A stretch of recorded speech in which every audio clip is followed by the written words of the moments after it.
Bien, hoy nos toca el buen vivir y la comunidad cuidadora.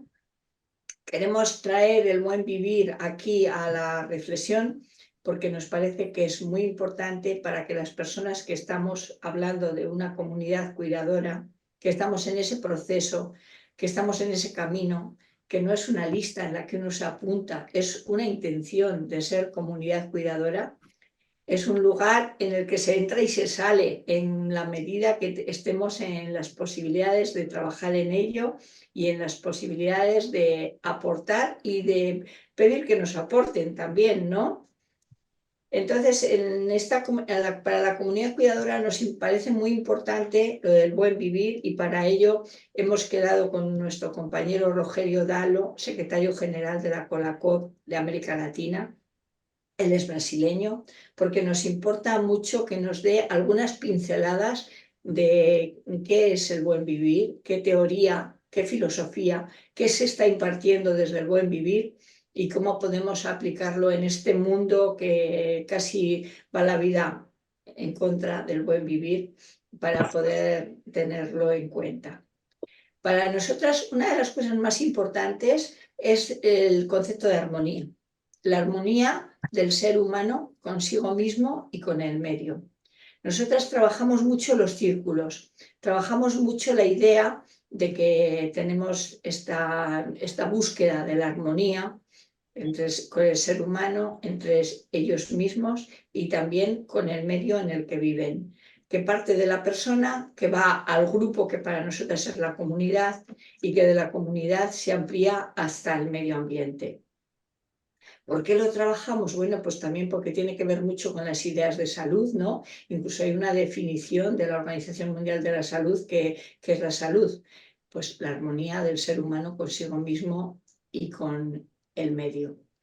Esta filosofía del buen vivir a la que hoy nos vamos a acercar, que quedará grabada como todos los días, nos parece que nos aporta mucho a esa reflexión. Entonces, adelante, Rogerio. Muchas gracias. Buenos días para mí, para Latinoamérica. Buenas tardes para el otro lado del charco. Un gusto poder aportar, un gusto ver tanta gente conocida, amiga, gente que nos acompaña y que tuvimos la fortuna de vivir y convivir algunos ratos juntos, y otra gente que sabemos que son de la misma filera, que son de las mismas trincheras de lucha, de las buenas luchas que vale la pena gastar vida. Bueno, quisiera iniciar aportando o recordando, mejor dicho, dos conceptos. Primero, ¿qué sería una especie de aproximación a lo que entendemos por buen vivir o por vivir bien o por vivir finalmente, ¿no? Porque sin la carga del bien o del mal, pero vivir, ¿no? Solemos decir que el buen vivir, más allá de que sea un término que ya está prácticamente de moda ahora en todos los contextos donde se discuten las políticas, la economía social, solidaria y todo lo demás, el buen vivir se resume a satisfacer tres dimensiones básicas o necesidades básicas de la vida, ¿no? O los tres C o los tres A, como uno quiera decir, ¿no? Los tres C, que son cobija, comida y cariño. El ser humano necesita abrigo, si queremos los tres A, alimento y amor. Son tres palabras distintas. Pero primero necesita proteger su cuerpo, su entorno, su vida frente a todo, frente a las amenazas externas de cada persona, ¿no? O de cada comunidad. Y entonces esto es cobija o abrigo, como si quiera, ¿no? Luego, todos necesitamos de alimento, necesitamos nutrir el cuerpo, ¿no? Nutrir el cuerpo. Entonces, esto viene la comida o el alimento, como si prefieras, si las tres C o las tres A. Cada quien elija la letra que le guste más. Y tercero, necesita también nutrir el alma, el espíritu, la dimensión espiritual del ser humano. No entro al tema religioso, cada quien viva su espiritualidad como quiera, pero es una dimensión humana. Así que el cariño o el amor es parte de nutrir esta parte espiritual de las personas. Entonces, necesitamos proteger nuestra vida y nutrir el cuerpo y el espíritu, si se quiere, ¿no? Para mí, el buen vivir es esto. El resto será correr de atrás de los dichos de un capitalismo salvaje que dice que hay que acumular, que dice que hay que competir, que dice que hay que ganar del otro, que hay que ser mejor que el otro, que hay que imponer tu ideología al otro, que hay que... Bueno, para eso vamos a guerras, para eso inventamos un montón de conflictos y el ser humano, como dice un amigo nuestro ahí muy conocido, no pasamos del pre-kinder en términos de evolución humana, porque al parecer estamos cada día peor en ese sentido de evolución, de poder decir, mira, convivimos, satisfacemos nuestras tres necesidades básicas de la vida y convivimos bien. No, al parecer no nos basta esto. Necesitamos recalcar nuestra idea sobre el otro, necesitamos machacar el otro para crecer, para acumular, y esto vale en lo personal, vale hasta en lo intrafamiliar a veces, y vale en el mercado internacional. Entonces, en ese sentido, una aproximación al concepto del buen vivir. Quisiera aportar un segundo elemento conceptual de lo que se está pensando cuando se habla de economía del cuidado. Solemos por ahí identificar economía de los cuidados como rama de la economía, por supuesto, ¿no? 5 o 6 áreas. Primero, el hogar para vivir, el alojamiento, como se dice, el alimento, la salud, la educación, la asistencia social, los servicios personales y los servicios domésticos. Este conjunto de áreas de trabajo se suele llamar la economía del cuidado. Por lo tanto, el abanico se abre muy amplio, ¿no? Muy amplio en términos conceptuales, pero aún así tiene una restricción. Estoy hablando en los conceptos clásicos de economía del cuidado. ¿Por qué? Porque no se habla del cuidado con la casa común, no se habla del cuidado con el ambiente donde vivimos, no se habla del cuidado con la naturaleza, no se habla del cuidado con el entorno de la casa común donde vivimos. Por lo tanto, pondríamos dentro de las calificaciones tradicionales también el término del cuidado, no solo con la persona como tal, sino o con la comunidad humana como tal, sino el cuidado con los animales, el cuidado con el entorno natural, con las plantas, con el microsistema, con los microclimas y con los macroclimas del sistema planetario. Por lo tanto, cuando hablamos de economía de cuidados, estamos hablando de un sector muy amplio y ahí quisiera hacer una pequeña división entre estas dos grandes áreas. Primero, lo que a lo largo de estos últimos 50, 100 años, diría yo, lo que se solió transferir como política pública, responsabilidad de política pública, si se quiere incluso política estatal, de esta economía de los cuidados. Por lo tanto, hoy gran parte de lo que es salud se transforma en un derecho público, digamos, ¿no? En un derecho en que los estados, las naciones, los gobiernos asumen como que la responsabilidad o supuestamente la sociedad misma cobra del servicio público atender a este aspecto de la economía del cuidado. si vamos a la educación, todo lo que es la escolarización, la educación formal, también se transfiere de un tema comunitario, digamos, para un tema público. El cuidado con ambiente, digamos, con carreteras, con limpieza pública, con el hogar donde estamos, casi todo se va publicizando, se va transformando esto como responsabilidad pública y lo más a veces identificada como público gubernamental.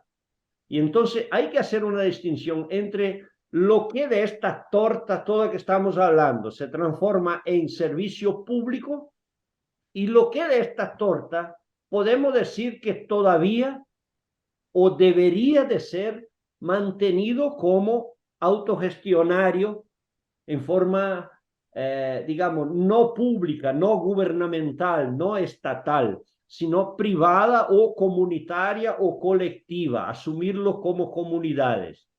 Y en eso está el término comunidades cuidadoras. ¿Por qué? Porque desde los años 80, en América Latina, desde los años 80, hay una duda entre transferir a la política pública ciertas tareas o mantenerlas autogestionariamente como responsabilidad personal, intrafamiliar, vecindal, comunitaria, ¿no? Y entonces el cuidado con basura, el cuidado con carreteras, el cuidado con salud, el cuidado con educación, que eran cosas que no muchos años en la historia, estoy hablando de que estos temas empiezan a pensarse como política pública hace menos de 100 años en el planeta, ¿no? O sea, en la evolución humana. Entonces, en ese sentido, la división entre lo que de esta torta se transforma en política pública y lo que de esta torta se transforma en autogestión comunitaria. Bueno, esta es la primera reflexión o la segunda reflexión conceptual que quisiera dejar en este momento, en este debate, digamos, ¿no? Y entonces, cuando pensamos esto como economía del cuidado, bueno, ¿cómo pasamos del contexto o cómo, digamos, cuajamos de este contexto entre la dicotomía entre lo que debería ser responsabilidad estatal, pública, por ejemplo, y lo que es público pero autogestionado comunitariamente? Porque ahí entramos en el concepto de comunidades cuidadoras, ¿no? O sea, cómo grupos comunitarios asumen el cuidado del entorno humano, repito, humano, pero también del ambiente en donde vivimos, de nuestro contexto. Yo tengo muchísima experiencia y convivencia con modelos en que las comunidades asumían los servicios. O sea, el cuidado de la salud de la vecindad no era tema de llamar el médico público ni nada. Era un tema de cuidadores y cuidadoras de la vecindad que se ayudaban. Todos los nacimientos eran absolutamente comunitarios. Era casi una reunión cuando nacía un niño para decir, las mujeres cuidando de uno y los hombres cuidando de los otros para el entorno. Luego se transforma esto como un derecho más técnico, más médico, más hospitalario, digamos, ¿no? Más clínico. Pero hace pocos años esto era responsabilidad por contingencia o por deficiencia de servicio público. Pero a los poquitos se transformó eso como derecho público. Decía yo, desde los años 80 en América Latina el gran debate era, bueno, si el gobierno no hace, nosotros hacemos. Entonces eximimos de la política pública. O esta parte de la torta no podemos publicizarla, dejarla a la burocracia estatal. Deberemos mantenerla como gestión comunitaria. Hoy día, un ejemplo claro para que quede registrado. Hoy día tenemos aquí, por ejemplo, todo el movimiento de bancos comunitarios en Brasil. que son centenas ya. Y hay una comunidad muy conocida ahí, se llama Banco Palmas, en nordeste de Brasil, en que, por ejemplo, había que arreglar una avenida central en el barrio, donde la comunidad tiene el banco comunitario y todo un dinamismo, toda una cuestión. ¿Qué hizo el Estado, el gobierno? Una licitación pública para contratar una empresa para arreglar la avenida, que había que tumbar canteras, que había que arreglar digamos, el asfalto, la carretera finalmente, hacerla nueva en el centro de la comunidad. La comunidad se juntó para expulsar a la empresa y al alcalde juntos. Dice, ¿cómo? La comunidad no quería que arreglara la avenida. La comunidad dijo, si vamos a arreglar la avenida, el contrato tiene que hacerlo con nuestra comunidad, porque nosotros tenemos desempleados aquí que necesitan trabajar, nosotros tenemos gente capaz de arreglar carreteras y canteras centrales, y no necesitamos de una empresa ajena a la comunidad que venga a arreglar lo nuestro. Miren, la lógica invirtió, diciendo, mira, si el Estado va a contratar a alguien para arreglar la carretera enfrente a mi casa, ¿por qué no contrata a la comunidad misma que está enfrente a la avenida? Sino que tiene que contratar una empresa que viene de otra comunidad o de otro estado, incluso de otra provincia, y trae gente ajena a la comunidad para trabajar en una cosa si en esta comunidad hay gente que necesita el trabajo y que sabe trabajar. ¿Me explico? Y entonces sigue un conflicto desde los años 80 y es un conflicto importante para nuestra reflexión. ¿Hasta qué punto permitimos que la burocracia de la política pública que hemos conquistado, no estoy en contra, hemos conquistado el derecho a tener todo un sistema de salud pública, el derecho a tener todo un sistema de educación pública, de tener todo un sistema de arreglo de carreteras públicas, ¿no? Yo estoy en un municipio en ese momento en que la lluvia se llevó un puente que tenía 100 años aquí. O sea, la inundación se llevó el puente. Y entonces la comunidad, estoy hablando de un municipio de 3.000 habitantes, la comunidad dijo, si esperamos el gobierno a hacer el puente, que es la única comunicación física para salir del municipio, ¿no? Si esperamos el gobierno a hacerlo, va 2 a 3 años. Y esta gente, estos agricultores necesitan salir, necesitan el puente. Si no, ¿cómo hacen? Hacer una vuelta de 70 kilómetros cuando con 10 lo hago. ¿Qué hizo la comunidad? En 1 año y 2 meses juntaron todo el dinero, hicieron el puente nuevo y ahí está como un punto turístico ahora, pero también como un ejemplo de que la comunidad sacó su dinero sin un peso público y construyó su puente. Lo que estoy diciendo, la comunidad asume el cuidado con un puente y lo dice, lo hacemos. Y entonces el gran conflicto, el gran debate de este municipio ahora es, no, el gobierno que se quede para allá, nosotros sí sabemos hacerlo. Bueno, y entonces eximo el gobierno de su responsabilidad.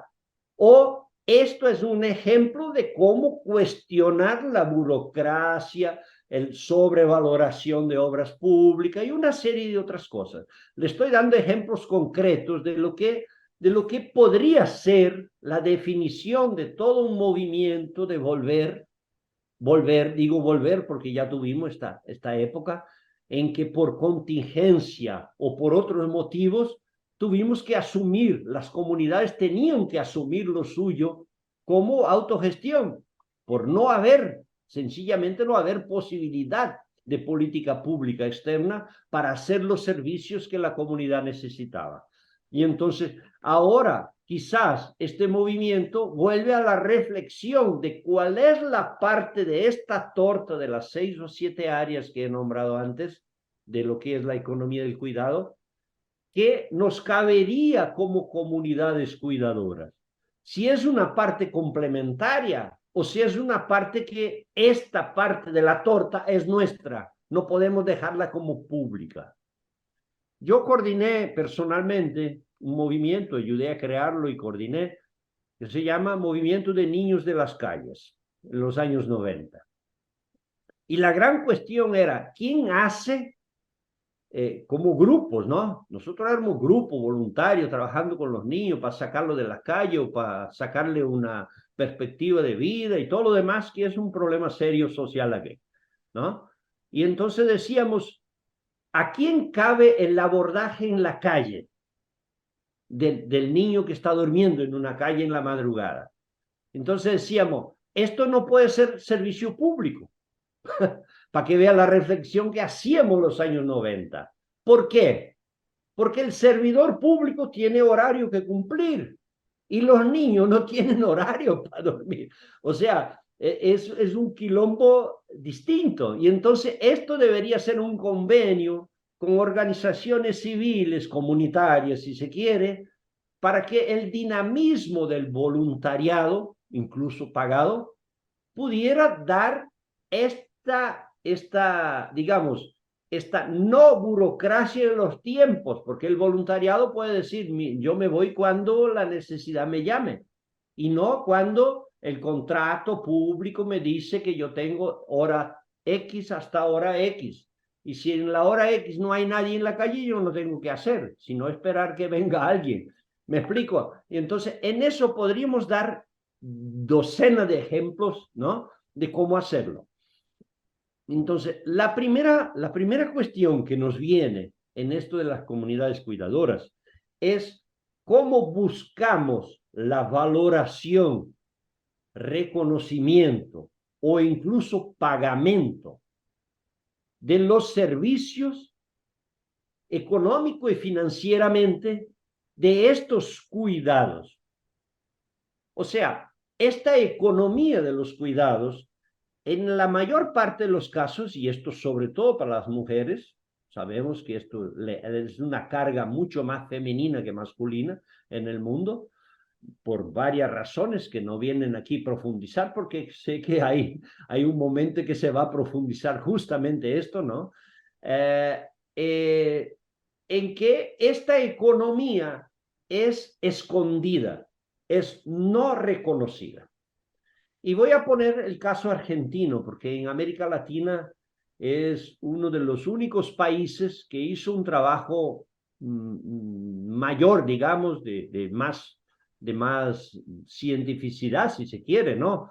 Hicieron un estudio sobre cuál era el peso de la economía de los cuidados, digamos, frente a los sectores económicos tradicionales. Por ejemplo, la industria argentina, el campo, la producción primaria, el comercio, los servicios. Y entonces, comparativamente, ¿cuánto sería financieramente en el PIB del país la economía del cuidado? O sea, esto de estar en la casa, de cuidar del niño, ¿cuántos años una mujer tiene que estar ahí al servicio del niño para que tenga cierta autonomía, y luego de adolescente más aún, y luego de viejo más aún? O sea, luego de la tercera edad, todo el cuidado de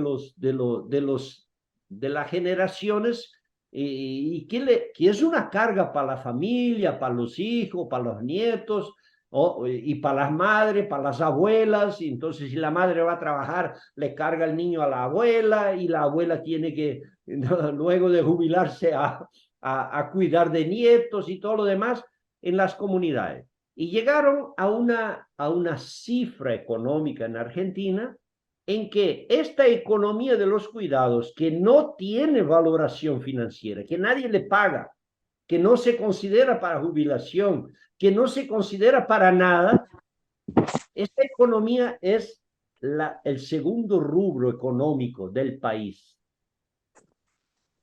Pierde por la economía de los servicios, que es el primer rubro del país. Pero le gana a la industria, le gana al comercio, le gana a la producción primaria, a la agricultura, en un país como Argentina. Bueno, en otros países hay intentos de llegar cerca de dimensionar lo que son estos servicios no remunerados dentro del rubro, del monto del PIB de un país, para darle una dimensión financiera o económica, si se quiere, al peso de esta economía de los cuidados. Entonces, estamos hablando de un sector que trabaja mucho y que no es reconocido. Entonces, en la ley argentina, que yo creo que fue un avance espectacular, ¿no? En la ley argentina, por ejemplo, se considera que cada hijo que tiene una mujer se acrecenta 2 años como si fuera contribución previdenciaria para jubilación. Entonces, si yo tengo, suponga, la mujer tiene 3 hijos, 6 años antes puede jubilarse. Se considera 2 años antes. Si es 60, bueno, serán 54. A los 54 puede jubilarse porque se pasa a valorar este trabajo de crío, de crearlos, el hijo, se pasa a valorar como si fuera, y es una contribución a la economía del país. Y entonces, yo creo que este es como ejemplo, ¿no? Es un avance para decir cómo vamos discutiendo el tema de que, o debatiendo, el tema de que esta economía invisibilizada se torne una economía visible, valorada. Estamos años y años hablando de todo el servicio doméstico.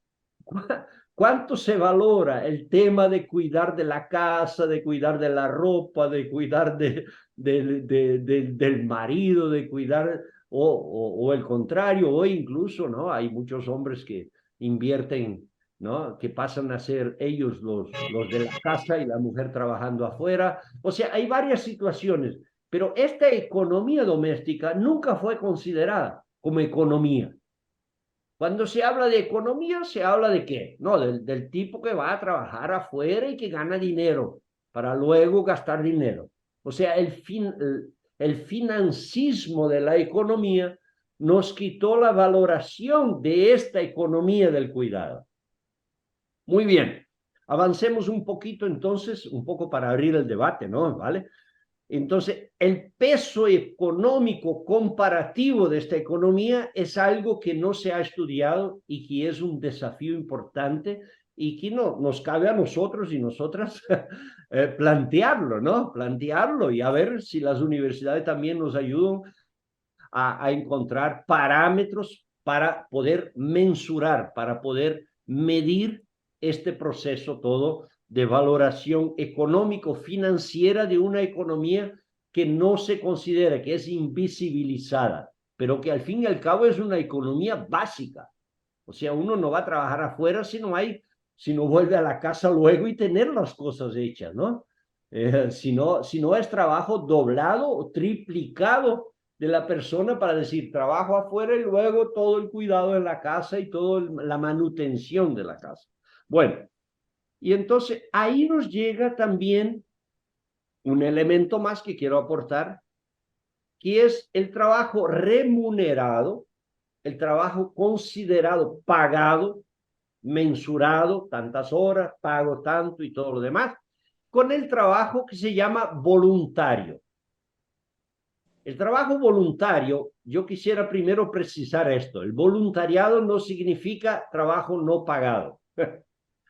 Hay mucho voluntariado que se aporta financieramente para el voluntariado. O sea, voluntariado no significa que yo tenga que sacar de mi bolsillo, voy a decirlo así, sencillo, para poder trabajar.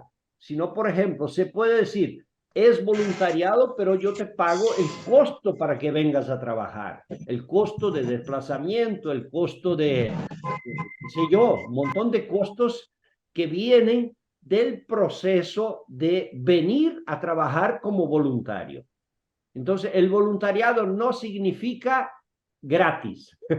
El voluntariado puede ser incluso pagado financieramente, pero no como contratación, no como pagar el trabajo, sino pagar el costo para que yo llegue a trabajar, ¿no? Y entonces, en ese sentido, voy a un ejemplo luego para que entendamos mejor esto del trabajo voluntario, ¿no? Entonces, esta provocación sobre trabajo remunerado, alguien que es patrón o que yo soy patrón, autogestión, pero que me pagan para hacer esto y me cobran eficiencia, eficacia, tiempo, dedicación para esto, o el voluntariado. Yo puedo disponer de este tiempo, voy a disponer este tiempo y estas condiciones para el trabajo, ¿no? Entonces, el remunerado, el contratado y el voluntario son categorías distintas e importantes que las señalemos como diferencia. Otro tema que es un poco más filosófico sería, ¿cuál es la intención? Raquel hablaba al principio, ¿cuál es la intención que tenemos con eso? O sea, yo diría, ¿cuál es la motivación para que alguien trabaje en esta economía de los cuidados? Y entonces aquí entramos en una valoración de, digamos, ética siempre, pero también puede ser moral. O sea, puede ser por valores morales que uno entra a esto. Y entonces, algunos puede ser que entran a este proceso por sentir una obligación colectivista. Me siento casi que retado, obligado a engancharme con procesos colectivistas, comunitarios. Para otros puede ser una decisión individual. Y en nuestra experiencia, el hambre tiene prisa, una de nuestras experiencias, justamente tenemos este cuidado de evaluar.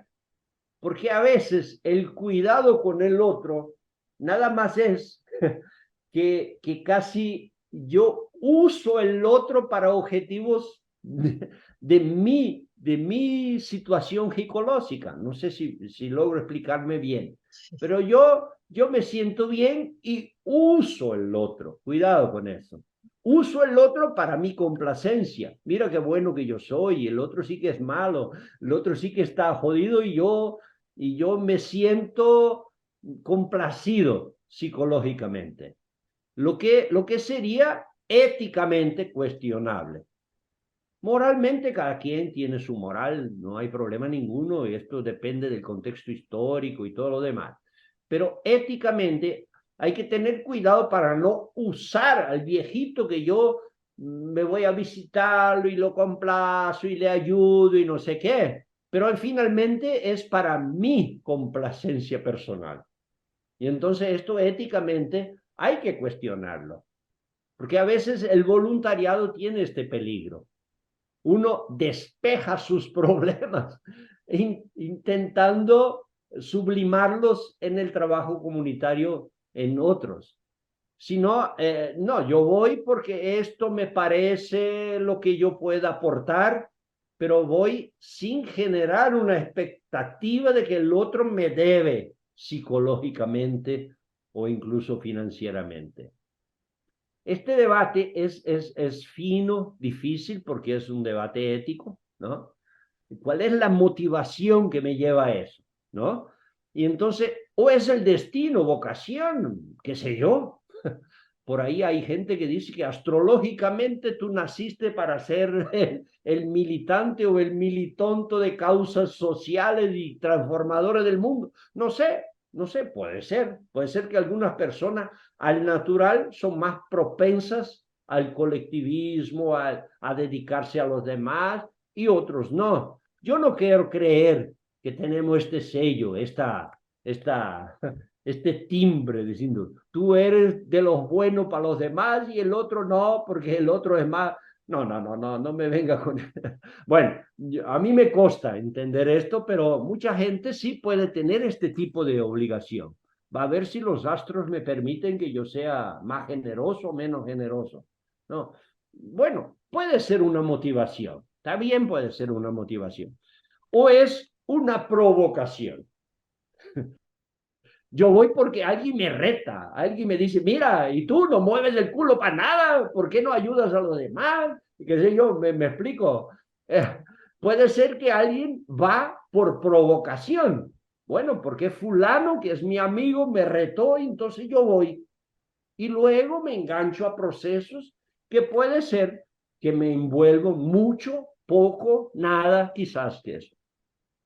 El tema es que todo este por qué, toda esta motivación tiene que estar siempre con el cuidado ético, de que sea una postura ética de no usar las personas. A esto voy, que es un tema importante en la economía de los cuidados y en comunidades cuidadoras. Cuidado para que el otro no sea el objeto, sino el otro tiene que ser sujeto como yo. Yo estoy en la comunidad, el otro es tan digno como yo, es tan importante como yo, no es porque está jodido en su salud física, psicológica, o porque está debilitado o porque es vulnerable, y entonces yo sí que soy el no vulnerable, entonces yo soy el rey en eso y me complace que el otro tenga obligaciones ni nada. No, no, no, no. Éticamente es fundamental decir la reflexión ética de cada quien, porque la ética son principios y que vale aquí, vale en China, vale en España, vale en donde yo esté, el principio ético se cumple, ¿no? La moral puede cambiar de cada país, ¿eh? Puede ser más tolerante para una cosa, para hacer otra cosa, pero la ética no, el principio ético tiene que estar claro. Y entonces, si éticamente tenemos al otro, a la otra persona, e incluso el ambiente, el animal, si se quiere, el perro, el gato que yo tengo en la casa, si yo lo miro con el respeto que se merece, la dignidad que se merece, mi principio ético se cumple. ¿Ah? Moralmente yo puedo decir, Dios me dio esta misión y yo me voy de voluntario, pero yo soy porque me voy a ganar el cielo. Está bien, moralmente haga lo que tú quieras, ¿no? Pero lo que no tengo el derecho ético es de usar el otro para mi complacencia, ni siquiera para ir al cielo, ¿ves? Si alguien es religioso y tiene esta motivación. O sea, no tengo este derecho, porque el otro es, es absolutamente digno. Y entonces, si yo voy a aportar a que la dignidad del otro se cumpla, no puede ser, no puede ser que yo me considere superior, me considere mejor que el otro porque yo estoy ayudándolo al otro. No, no soy ni mejor ni peor, soy distinto. Esto es un poco entender las comunidades cuidadoras, como diría Paulo Freire, en donde nadie es tan pobre que no pueda aportar algo y nadie es tan rico que no necesite de algo. O sea, siempre será un intercambio de saberes, un intercambio de experiencias, de historias, de aprendizaje. No es que yo ayude al otro, nos ayudamos mutuamente.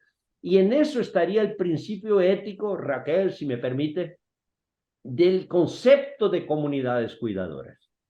Es sentirnos que todos somos comunidad, todos somos necesarios, todos aportamos algo, ¿no?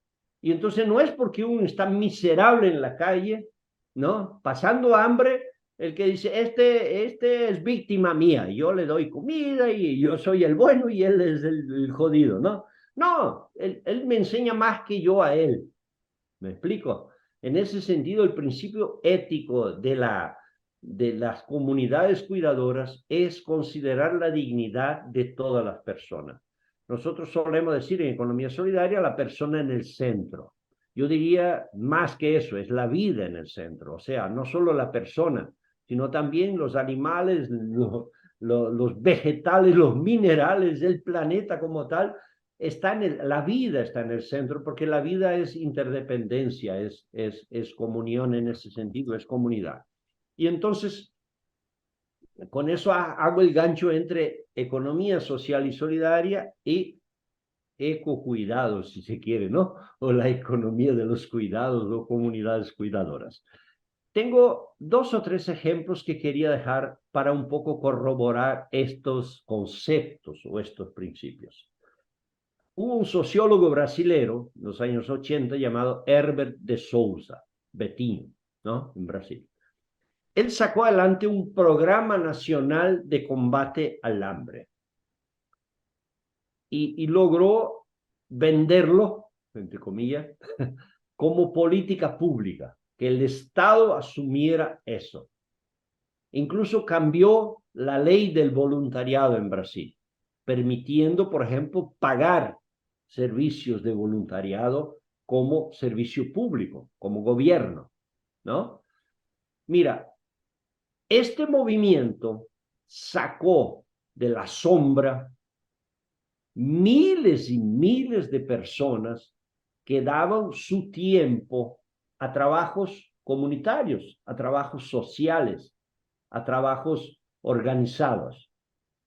Esto sacó un poder económico financiero, pero un poder de comunidad, de gente, de ejércitos de gente trabajando como voluntarios, no como contratados, no como obligación, sino como voluntarios. Y entonces esto sacó una fuerza social que para mí es paradigmática. O sea, cuando la propuesta es buena, bien diseñada y que genera confianza en la comunidad, la gente se engancha y da su fuerza de trabajo, su capacidad, de una manera impresionante.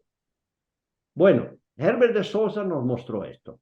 En nivel nacional, crearon comités de combate al hambre en cada rincón de este país, Brasil. Fue una cosa impresionante lo que se sacó adelante como tejido social organizado, como aquí se llamaron comités de combate al hambre, en donde cada quien inventaba sus cosas, sus formas para sacar adelante el problema del hambre. Claro, estaba enfocado en eso. Pero miren ustedes, la idea era el hambre, o sea, comida. No, en poquísimo tiempo estas comunidades también llevaron adelante otros tipos de cuidado que no era solo la comida, que era también la atención, la visita a los enfermos, la visita a los mayores, la visita a los niños, actividades lúdicas, cuidadoras y demás, todo como un tejido de voluntariado. Esto fue impresionante la fuerza que ganó a los finales de los años 80, inicio de los años 90 en Brasil, para mostrar que es posible sacar adelante un movimiento poderoso de comunidades o de grupos cuidadores, como se quiera, ¿no? Segundo ejemplo que voy a poner. Una hermana, una religiosa llamada Zilna Arns, hermana de un obispo muy importante en Brasil, don Paulo Evaristo Arns, que era uno de los grandes de la teología de la liberación y todo lo demás, ¿no? La hermana Zilda Arns sacó un programa desde Cáritas brasilera que fue revolucionario, que bajó casi a cero la mortandad infantil por desnutrición, con un sencillo, se llama suero casero, ¿no? Esto de 3 cucharitas de sal, 3 cucharitas de azúcar, 1 de sal diluida en agua y le dan a los niños desnutridos. O sea, había un problema serísimo de mortandad de niños por desnutrición. Y permítame decirle el término, este pinche remedio, medicina, que era 3 cucharitas de azúcar, 1 de sal, diluida en agua, darle a los niños. Esto cayó drásticamente la mortandad de niños de la primera infancia. ¿Quién sacó adelante este programa? La hermana sacó adelante desde Cáritas para señoras, casi todas mujeres y casi todas jubiladas. O sea, decía, mira, ¿quién será el que va a una comunidad, a una favela, a una comunidad empobrecida y a ver los niños que están muriendo, o sea, de desnutrición grave, para decirle a la madre, mira, este suero casero con 3 cucharitas de azúcar y una de sal diluida en agua va a hacer con que este niño no muera. Y realmente es impresionante, cayó, yo no tengo la cifra aquí, tampoco importa ahora saber la cifra, pero cayó casi a cero un problema serísimo que era la mortandad precoce de niños por desnutrición. O sea, no fuimos a buscar, a ver, política pública para dar qué sé yo, una subasta de comida mensual a esta familia. No, no, no. Si tú esperas por eso, este bebé muere de desnutrición infantil.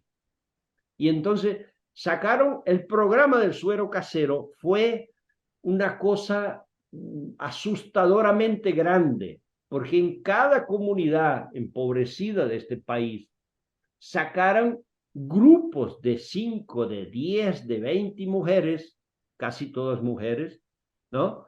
Que se iban de casa en casa a decir, tiene un niño pequeño, mamá, haga esto, dale este suero casero todos los días, vas a ver que el niño ya no tendrá esta desnutrición grave.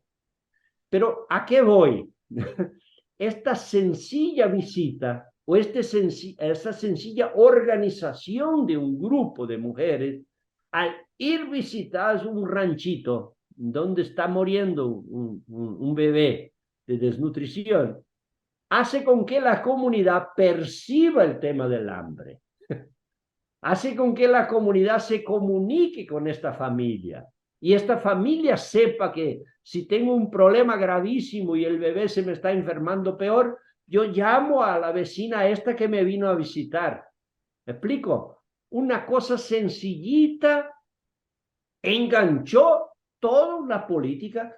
Repito, esto no tuvo participación, no fue público, no fue del centro de salud, ni del hospital, ni de nada. Eran grupos comunitarios. Claro que luego todos los centros de salud del país copian esto, o sea, y le daban una cucharita así que ya era la medida. Aquí está la medida para el azúcar, aquí está la sal, como si fuera un bolígrafo, ¿no? Al lado está la medida de una y de la otra, entonces ya no tienes problema de saber cuántos son 3 cucharitas y una cucharita. O sea, ya tiene la medida. Claro, todo esto son programas que Cáritas, aquí en Brasil fue Cáritas que sacó adelante eso. Y entonces, para decir que cuando se mueve el voluntariado, cuando se mueven comunidades cuidadoras, si se quiere, bueno, ¿qué motivación tenían estas? Voy a volver al tema ético, ¿eh? ¿Qué motivación tenían estas mujeres? La motivación era sencilla, no podemos dejar a un bebé morir de desnutrición si la solución es tan sencilla. ¿No? Esto es la solución para la miseria, para el hambre del niño. No, no es. Pero por lo menos no se murió el niño o la niña. ¿Me explico? Y entonces esto cayó drásticamente la mortandad infantil en la primera infancia en Brasil. Bueno, este es el segundo ejemplo, ¿no? El tercer ejemplo, perdóneme si hablo de lo mío, entonces, ¿no? Nosotros hace 5 años, cuando el miserable gobierno que teníamos aquí volvió a sacar casi 40 millones de brasileros al nivel de pobreza que ya lo habíamos, a miseria extrema, que ya lo habíamos sacado con programas públicos y todo lo demás. O sea, veíamos que deberíamos hacer algo. Y ahí hablamos un conjunto de militantes de izquierda en Porto Alegre y decimos, mira, hagamos algo, hagamos algo. No sé qué, pero hagamos. Jalemos a los contactos que tenemos que nos ayude y creamos un movimiento llamado El Hambre Tiene Prisa, nuestro movimiento, en que realmente nos consideramos, yo tengo que confesarlo, al principio militante y militonto, ¿no? Digo, mira, me voy a ayudar a ver si tengo tiempo, el tiempo que tengo y hacer la comida y no sé qué. Vale, pero a los poquitos fuimos organizando esto para decir, mira, ¿qué sentido tiene eso? Mira, nosotros no nos preguntamos, tenemos más de 80 voluntarios en ese movimiento y yo, honestamente, yo no sé cuál es la motivación de cada quien. No sé, alguien viene porque dijo que Dios le mandó venir. Bueno, que venga. El otro dice es porque tengo tiempo y nada más y me complace estar con amigos. Bien, vale. Yo estoy jubilado y no sé qué hacer y me gusta cocinar. Bueno, venga entonces. Venga y haga esto. Y lo más de las veces, el grupo de voluntarios entre sí nos conocimos poco, para que vean que no estamos muy preocupados con eso. Quizás sea nuestro problema, nuestra deficiencia, ¿no?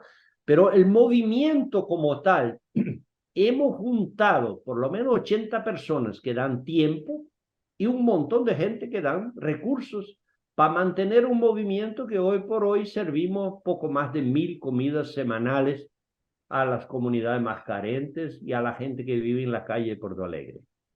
Entonces, en ese sentido, nuestro movimiento, la reflexión que hacemos, hay 2 o 3 reflexiones importantes. Una, siempre nos preguntamos, pero ¿y la víctima? ¿Y el hambriento? ¿Cómo participa de este proceso emancipatorio para sacarse del nivel de miseria y del hambre en que está? Entonces es una pregunta, es decir, ¿cómo involucramos al que está con hambre en la solución del problema del hambre?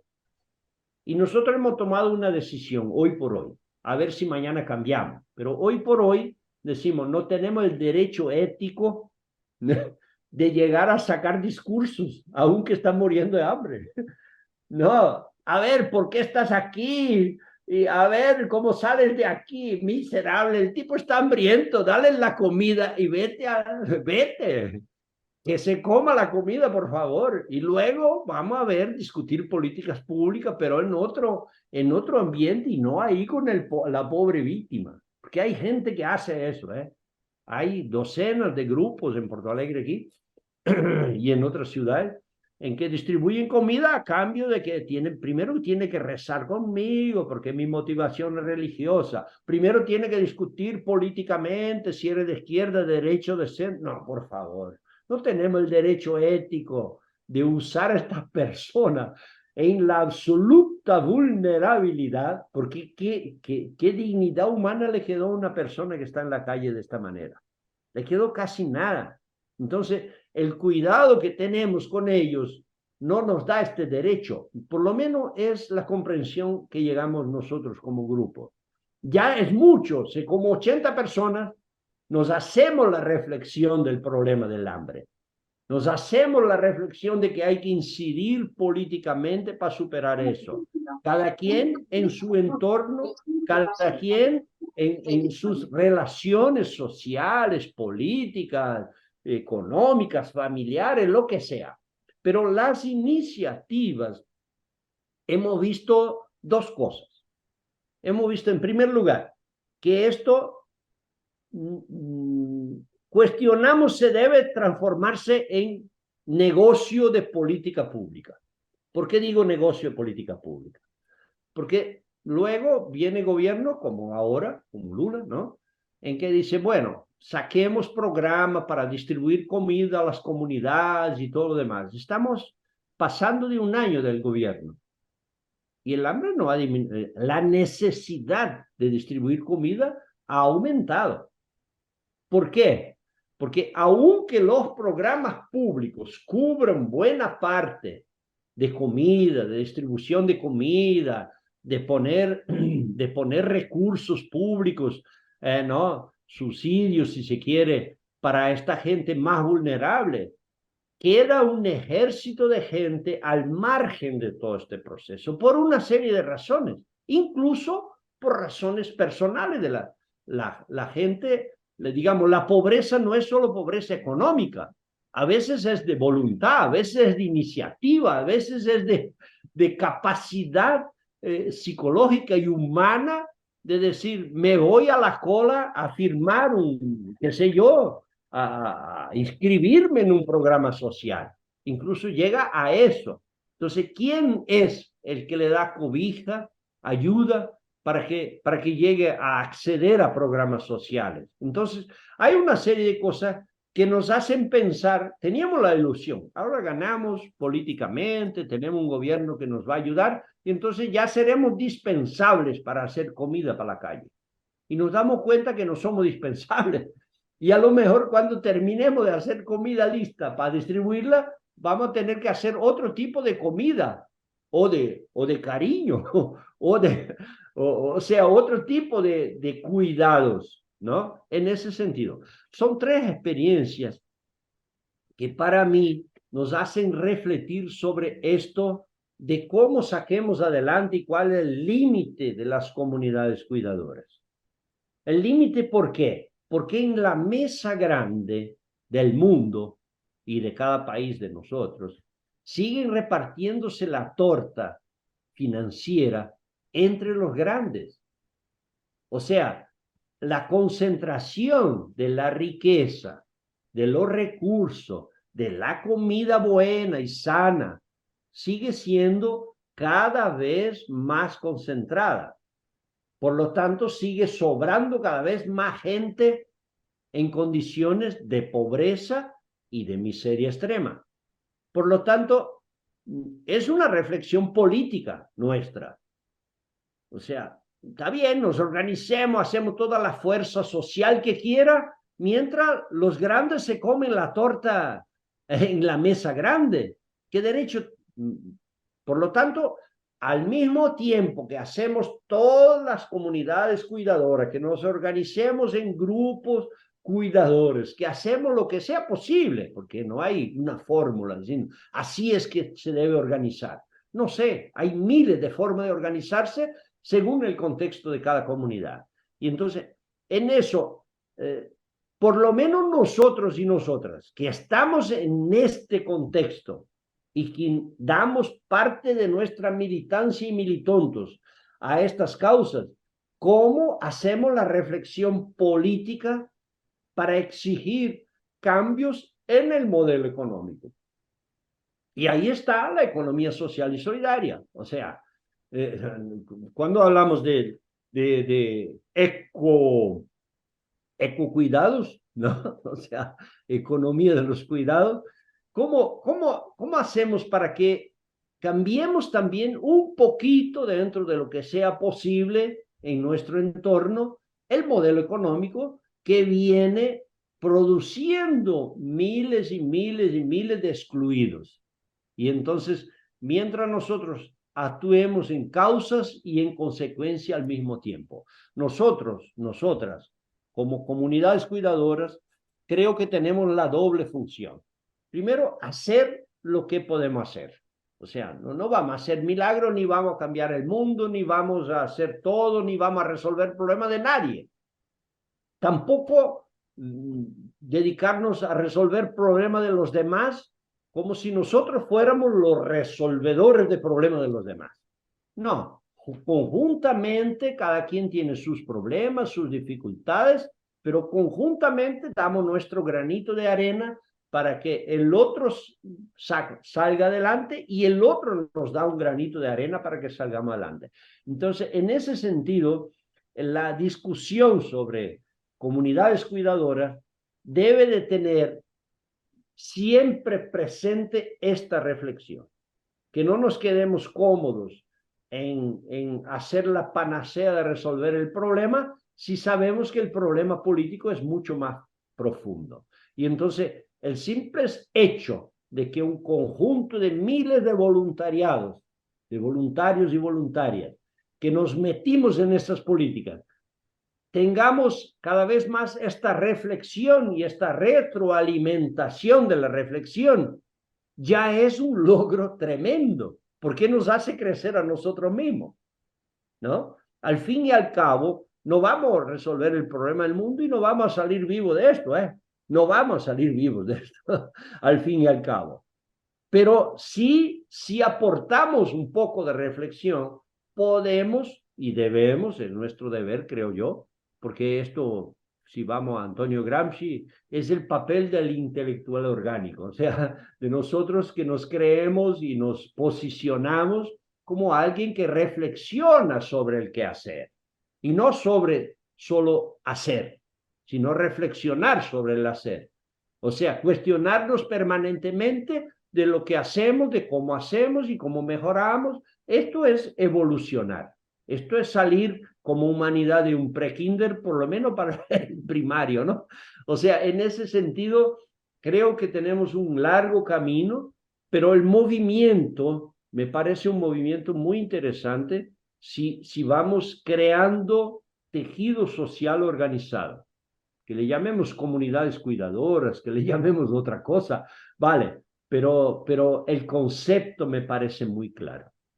No sé si hablé demasiado y si mezclé muchos temas, pero era lo que quería socializar en ese momento, un poco para el debate también, ¿no? Para aportes, para preguntas, para más que preguntas, aportes. O sea, cada quien vamos retroalimentando para que quede una reflexión, por lo menos útil, ¿no? Útil a nuestros quehaceres y a nuestras historias.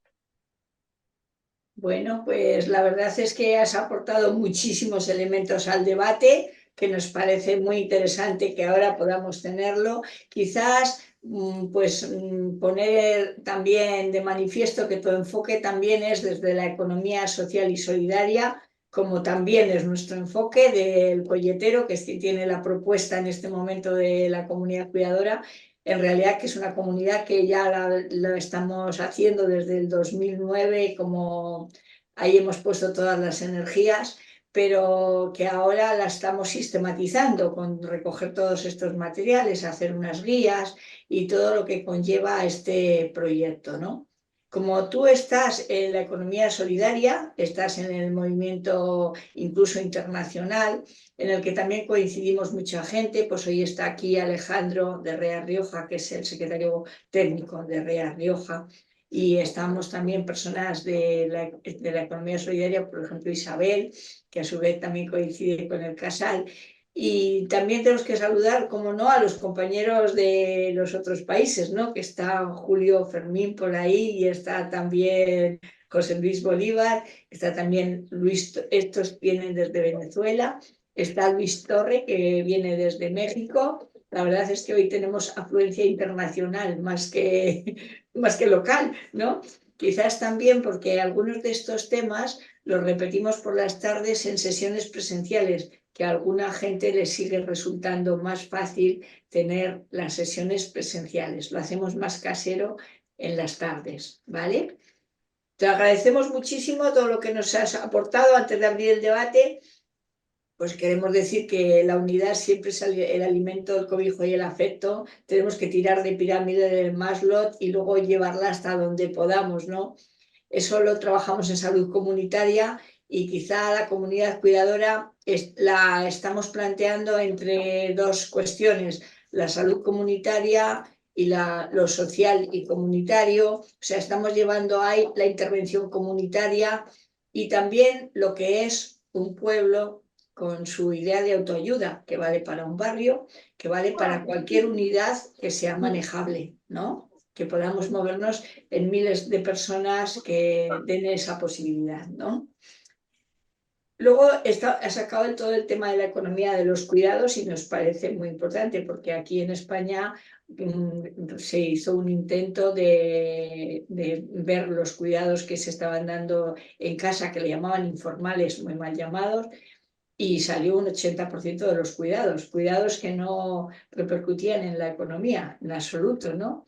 Y lo que tú has dicho, las personas salimos a trabajar porque hay un espacio, el hogar, digamos, en el que se nos dan todas esas condiciones. Lo malo es que hoy en día lo estábamos soportando todas las mujeres, ¿no?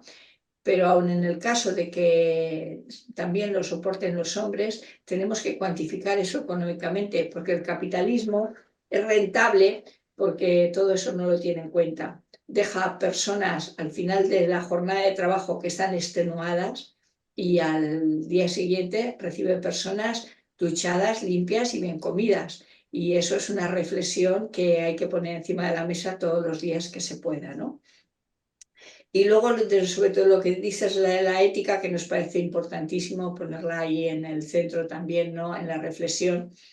También nosotros le ponemos la reciprocidad, para no sentirnos superiores. La reciprocidad en cuanto a quién da los cuidados y quién los recibe, que somos todos, para todos, todas, para todas. Porque en esa reciprocidad, que no tiene por qué ser a la persona que tú le has aportado el cuidado, te puede volver algo que tú necesitas, como no puede ser de otra manera, porque todos necesitamos de todas. ¿Vale? Entonces, cuando queráis, vamos a un rato de debate.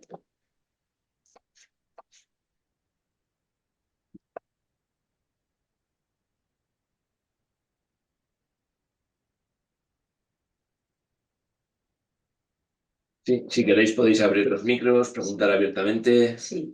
Ya es algo más informal.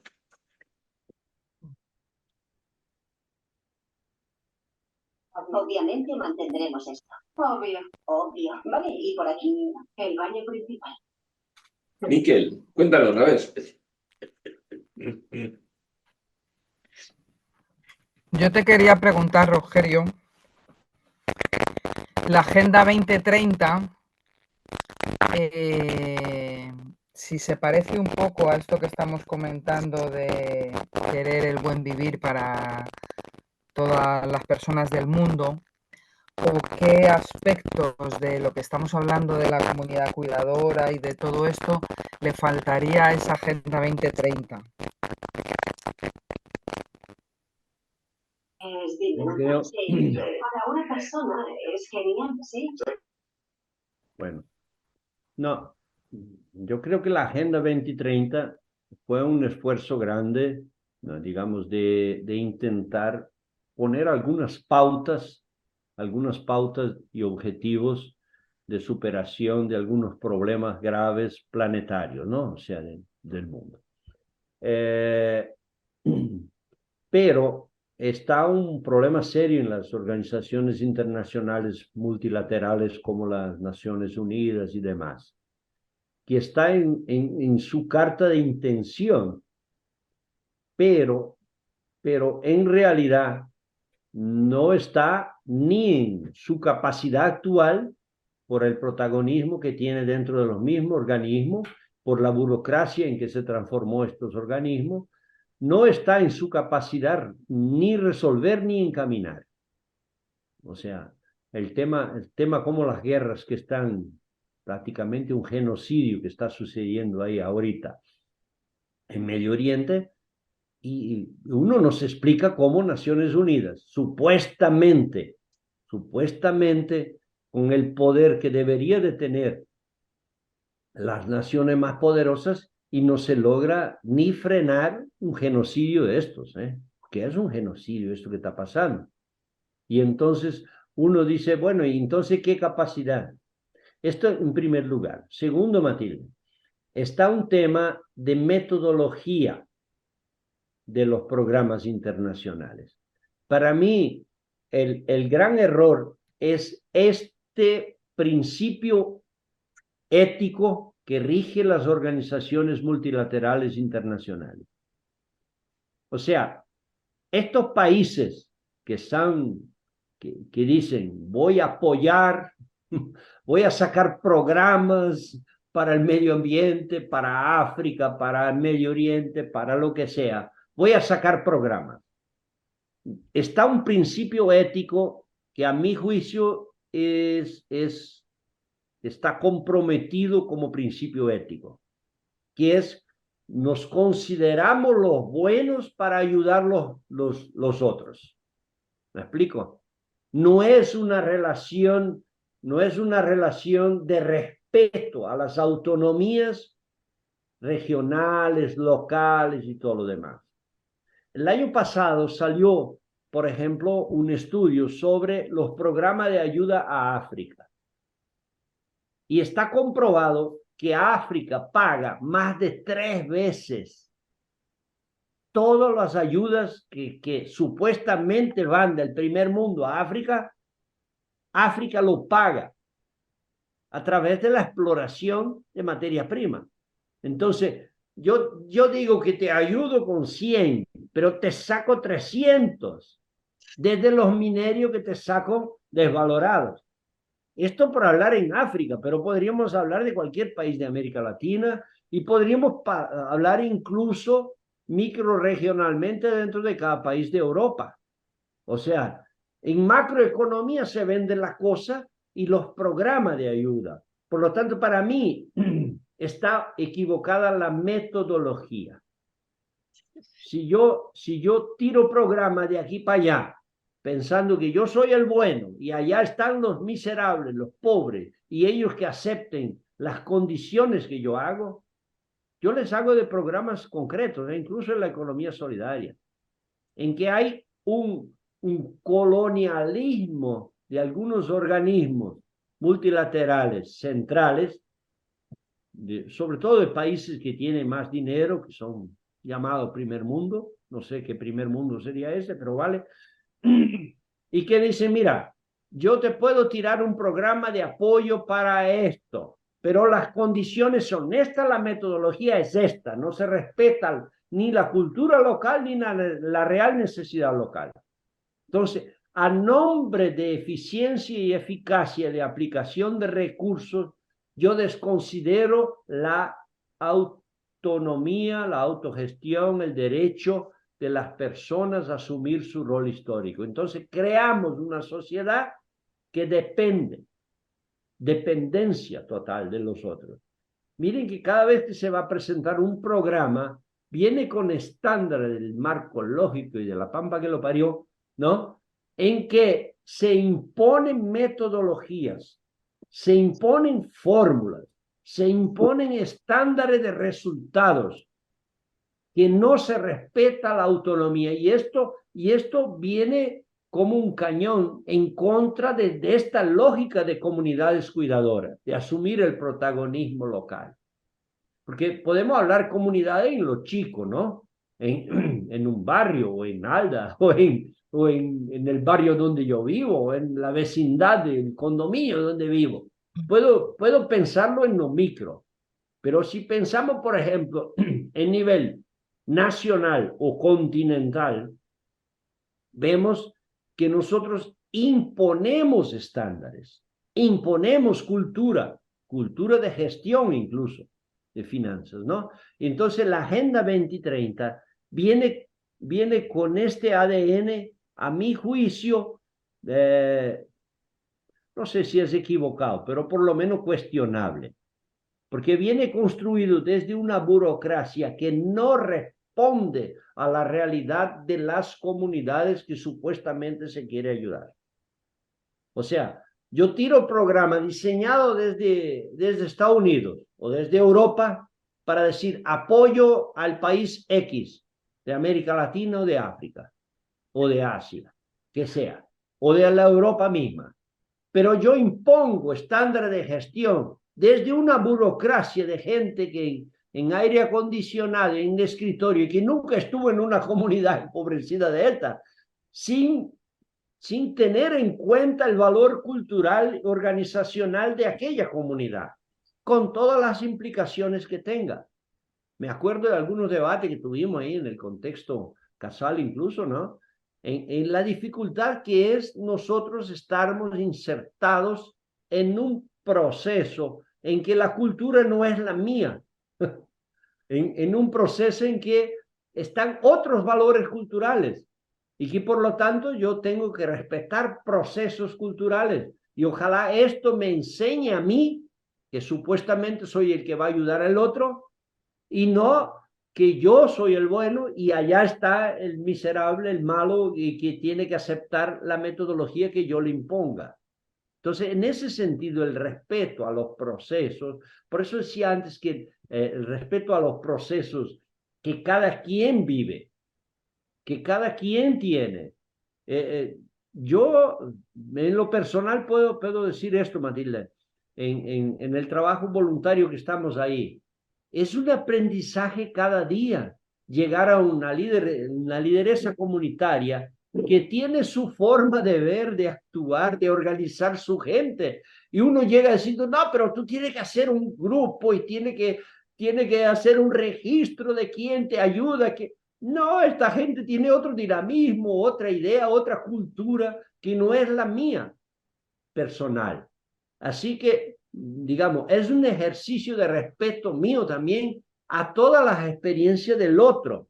Y esto vale también para la cooperación internacional. Y yo creo que la Agenda 2030 tiene este ADN equivocado, que se ha creado en un arcaoso burocrático de organismos multilaterales como con la idea de que aquí tenemos dinero o aquí vamos a jalar dinero para resolver el problema del otro. No es, el problema climático no es del otro. El problema del machismo del mundo no es del otro. El problema de la discriminación racial no es del otro, es mía, es nuestra. Es del país central, no es del tercer mundo. No son los africanos que son los miserables. Los miserables están también en España, si me permiten. O sea, bueno, serán niveles de miseria distintas, pero sí son niveles. Y lo que no es miseria financiera, quizás sea miseria espiritual, quizás sea miseria cultural, ¿por qué no? O sea, en ese sentido, estamos en una época en el mundo gravísima del neofascismo, del fascismo, si se quiere. Algunos no lo dicen neo, sino fascismo.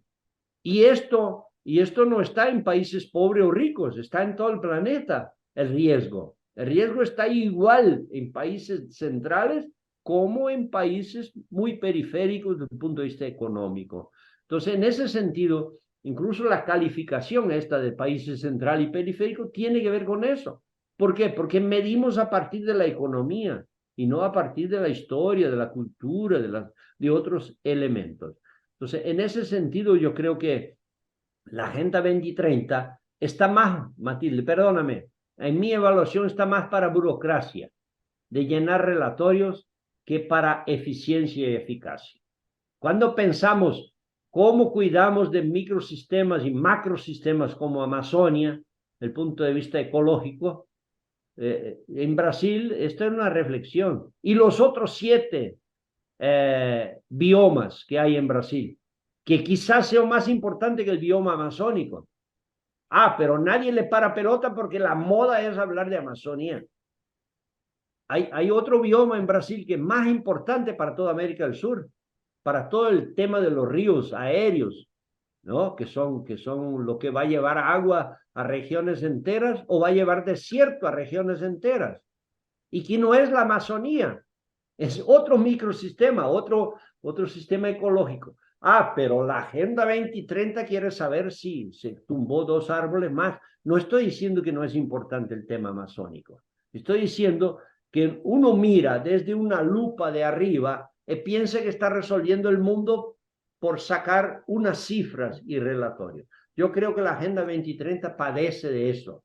Nosotros, por lo menos en América Latina, casi ya no discutimos la Agenda 2030, porque esto nos parece llenar relatorios y burocracia, porque en realidad, si no resuelves problemas tan graves como el tema de la democracia en el mundo y el neofascismo, y entonces vas a resolver ¿qué?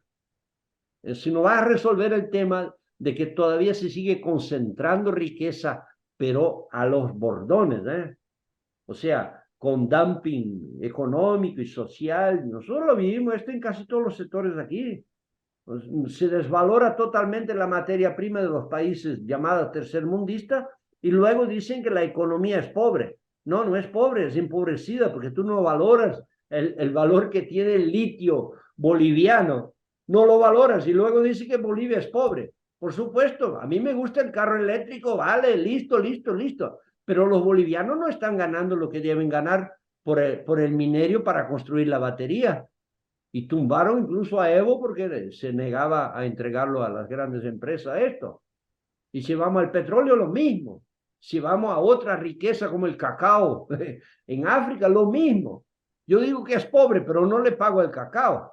Y luego Suiza es rica, ¿por qué? Porque transforma la materia prima que ha traído gratis y la transforma en el cacao y en el chocolate y lo vende al mundo con un sobrecosto grande. Y así vale para el arroz, para el frijol, para la miel, para lo que sea.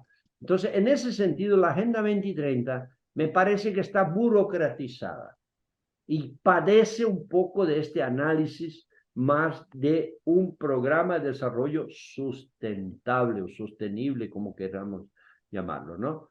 Que es una visión más de igual para igual entre países.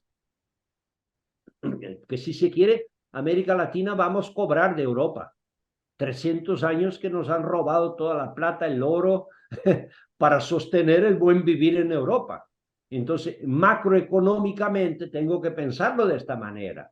Y no como víctima. Ah, ustedes son pobres, yo sí soy más rico. Vale, vale, rico financieramente, económicamente, y África luego le robaron incluso la mano de obra, esclavizada, y entonces luego decimos que los pobres, que no saben organizarse, y le fomentamos incluso guerra civil y todo lo demás, para que se estrellen entre ellos y nos quedemos por encima. Para mí, Matilda, la Agenda 2030 tiene un serio problema. No digo que el tema de los objetivos no sea importante. Claro, es un llamado siempre, pero es un llamado que se ha burocratizado de tal manera que dentro de los mismos organismos multilaterales ya no responde a nada o no le creen. Y entonces muchos países y muchas organizaciones dentro de países hacen el juego que la burocracia quiere. Ah, quiere que te pinte de azul, lo pinto de azul, pero dame la guita, punto. Pero hacen luego lo que les dé la gana. Y esto no resuelve el problema, porque el problema está más de fondo, a mi juicio.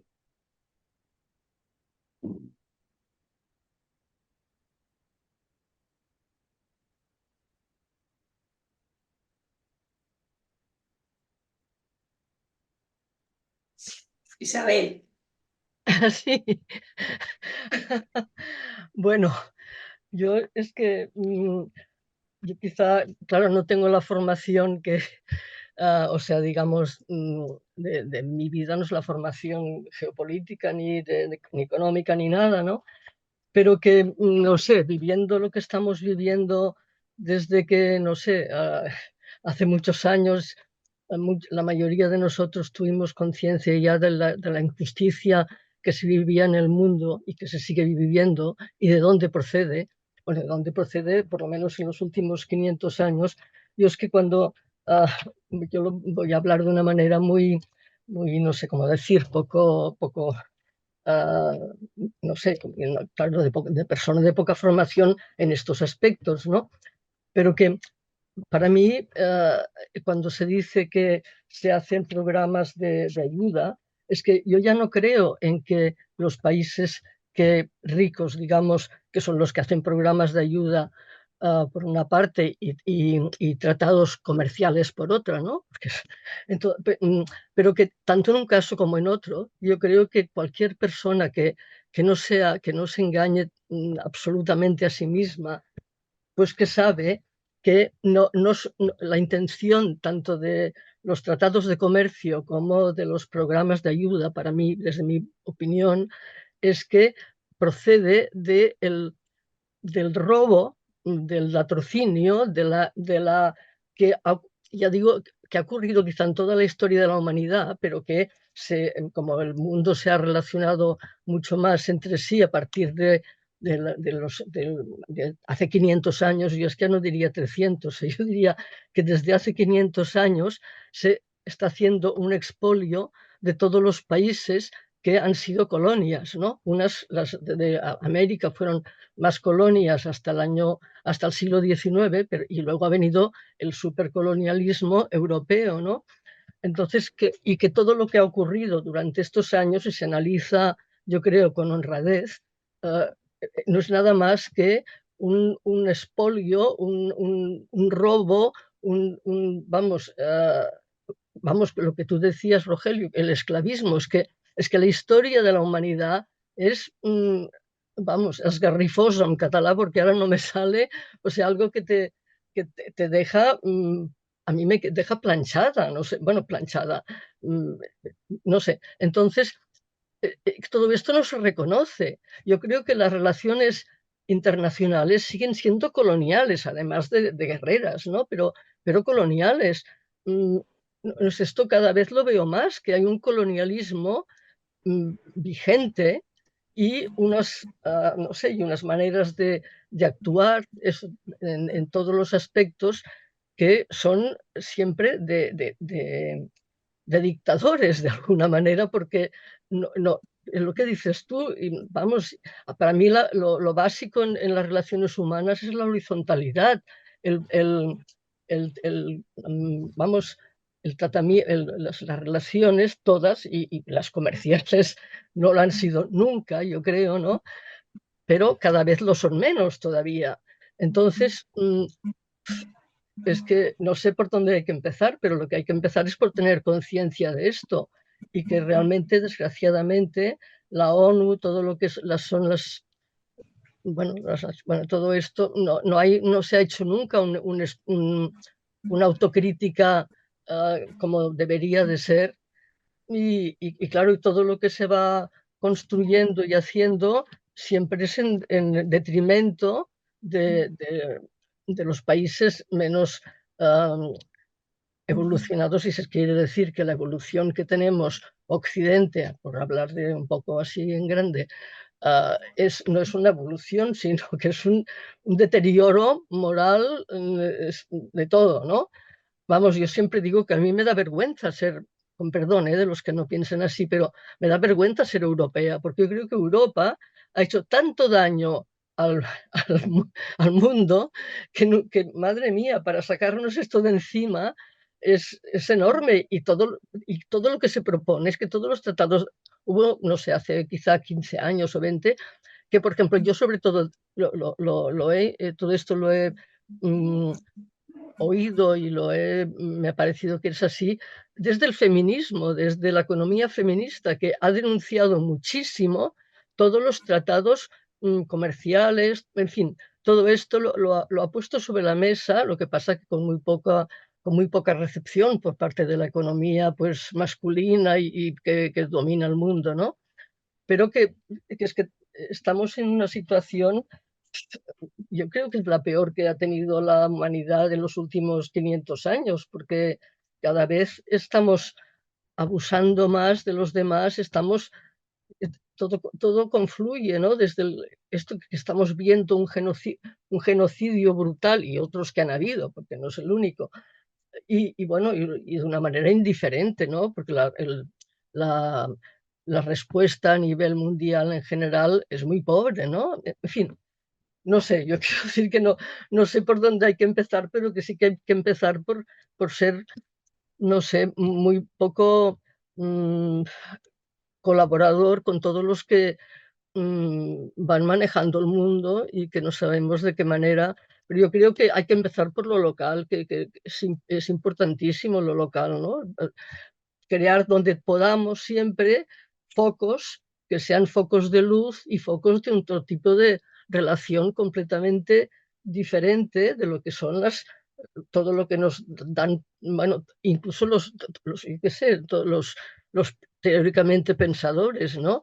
Pero es que en cuanto a lo de pensadores, que tú también lo has citado, es que tú has dicho muchísimas cosas, Rogelio, pero cuando has hablado de Gramsci, verdaderamente es que o sea, hacer la teoría de lo que debe de ser, en fin, yo conozco pensadores más simples, bueno, uh, más cercanos, pero que en la vida que a mí me ha tocado vivir, pues he visto cómo se hablaba de teorizar la práctica, que para mí pienso que es una manera de hablar muy sencilla, pero que es muy importante, que no se trata de pensar lo que habría que hacer para cambiar el mundo, es que lo ha pensado mucha gente, lo jodido es que no hacemos cosas que lo cambien, aunque sean pequeñito, y que para que esto pueda difundirse y elevarse pues cada vez a niveles mayores. Y para mí teorizar la práctica creo que es muy importante, es lo que tú decías, es cuestión de analizar lo que estamos haciendo y a partir de ahí viendo lo que es más o menos viable y más o menos prometedor y lo que no lo es, y a partir de ir viendo nuestros fallos, pues ir mejorando las prácticas, ¿no? bueno, no sé si sirve para nada lo que he dicho, pero que me parece que, claro, es que estamos muy lejos, todo es muy difícil porque todo está muy contaminado y no analizado de una manera honrada y veraz, ¿no? No sé, perdone, porque ya está. Bueno, tenemos por No, ahí creo que si puedo hacer un comentario, Isabel, creo que la clave de este proceso está en una afirmación tuya. Es por un lado, te doy limosna, programas sociales, y por otro, te saco la riqueza ¿cómo se llama? Tú hablaste el término ahí Con los tratados comerciales. tratados, Sí, sí, gracias. bueno, Creo sí, que ahí está. Esta es la metodología mundial, sí, está muy sí, equivocada. Ahora quiero también hacer un comentario sobre tu afirmación. Tengo como que vergüenza no, ¿Cuándo estuve la última vez ahí ahora visitándolos y visitándolas? Justo en el País Vasco me tocó un debate interesante, ¿no? Eh, que decía, mira, yo no soy así, yo no soy imperialista, me decían unas personas amigas ahí. Dijo, y entonces es algo en América Latina, uno dice, yo soy anti-yanqui, anti-norteamericano porque es el imperialismo.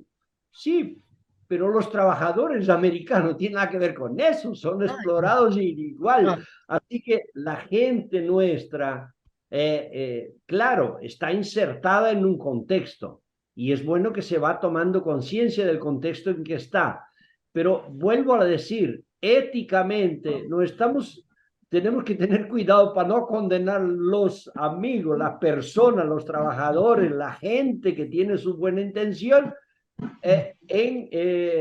comparándolas con los burócratas que construyen la política o con los grandes dominadores de la economía mundial. Porque esta dominación económica mundial no tiene nombre, tiene invertidores, tiene cívica en bolsa de valores y a veces es mi hermano, mi vecino aquí, que es un invertidor en un fondo buitre de estos que está explorando el mundo. Así que para mí esta dicotomía, aquí están los buenos, allá los malos, a no, veces está a mi lado, a veces es un hermano mío, un compañero mío con toda su sensibilidad, pero es un invertidor en bolsa de valores y que en realidad está invirtiendo en un fondo explorador de lo que decía yo, o sea, de sacar el litio de un país a costa cero. Ah, pero me rendió a mí el fondo que invertí en la bolsa de valores.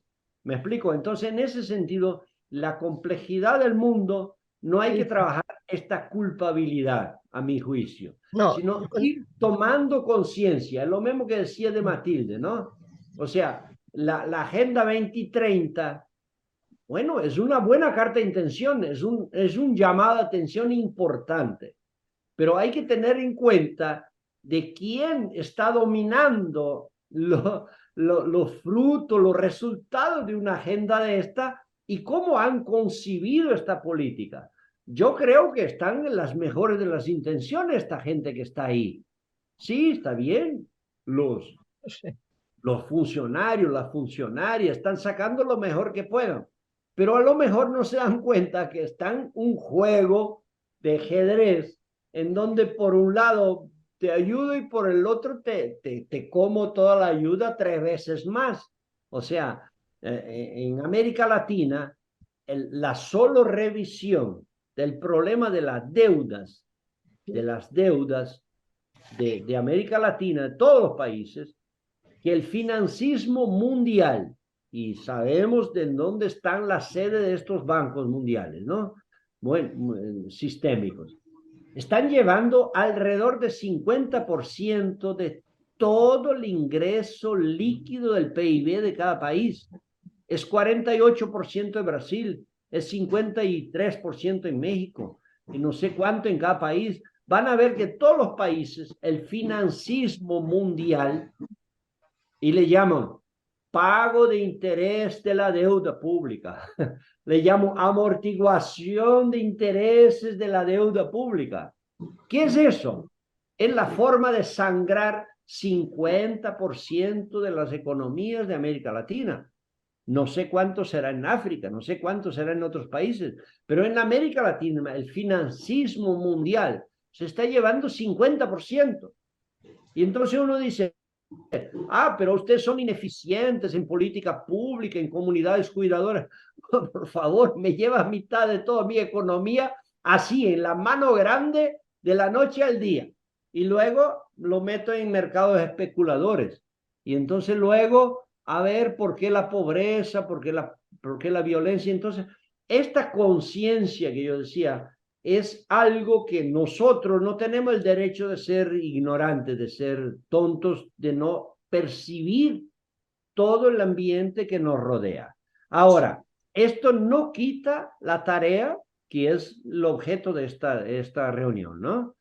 De decir, cómo construimos iniciativas de comunidades cuidadoras, bueno, teniendo en cuenta este análisis macro, pero por favor, ¿no? Nosotros por lo menos, por eso decía el hambre tiene prisa aquí, bueno, por lo menos hacemos algo y luego sobre el algo que hacemos, bien o mal, con toda la crítica que pueda tener, hagamos la reflexión de cómo mejorar, de cómo empoderar mejor, de cómo no ser tan víctimas o no victimizar al otro y así por delante, ¿no? O sea, Nos vais por el a otro perdonar. lado, no morir de angustia nosotros porque no podemos resolver el tema. No nos angustiemos tanto, hagamos nuestra parte y que lo hagamos bien y total no vamos a resolverlo todo, pero nuestra parte sí.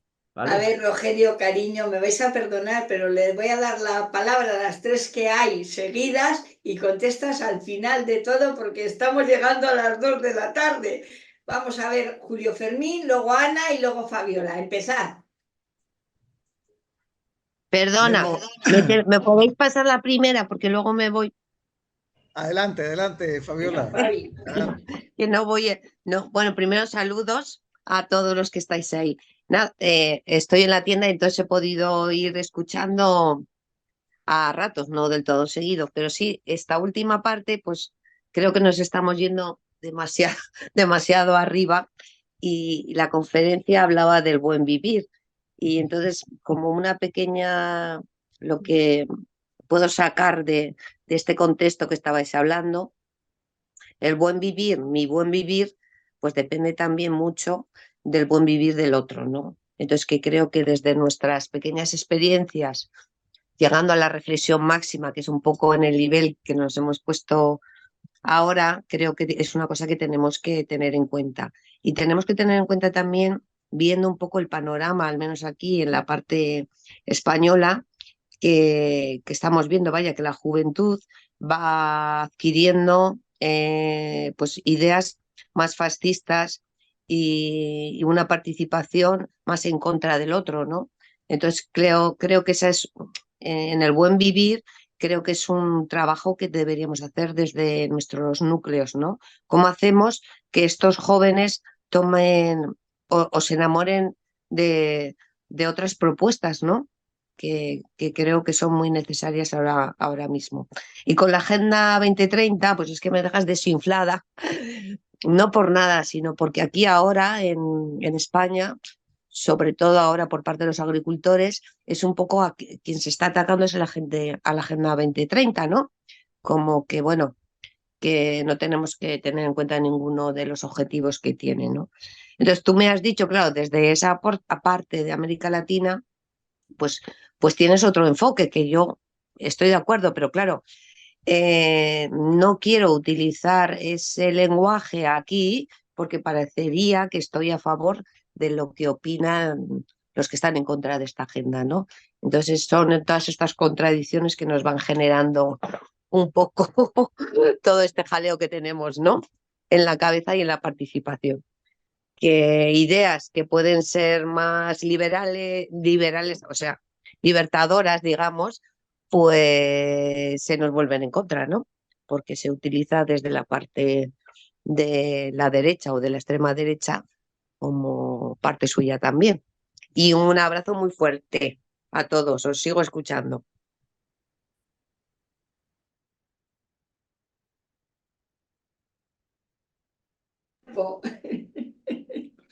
Julio Fermín, cariño.